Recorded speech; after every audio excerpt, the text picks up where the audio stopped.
একদিনের মধ্যে বা 2 ঘন্টার ভিতরে সার্টিফিকেট পেয়ে যাবে এসএসসি এইচএসসির, এবং তারা যে পরিমাণ জিপি দরকার সেভাবে জিপি দেবে। 30-35 হাজার টাকা থেকে শুরু করে 50-60 হাজার টাকা পর্যন্ত এটা নেওয়া হয়ে থাকে।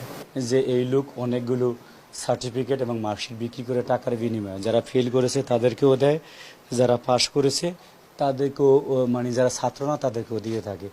উনি হলো মূলত কারিগরি শিক্ষা বোর্ড থেকে জেনুইন মার্কশিট, জেনুইন সার্টিফিকেট কাগজগুলো হাজার হাজার কাগজ চুরি করে নিয়ে এসে আরেকটা বাসা ভাড়া নিয়ে এসে নিজস্ব কর্মচারীকে দিয়ে এগুলিকে প্রিন্ট করে, আর এই বাসাতে বসে বসে উনি সেইগুলিকে অনলাইনে ভেরিফাই করে দেয়, মানে আপলোড করে দেয়।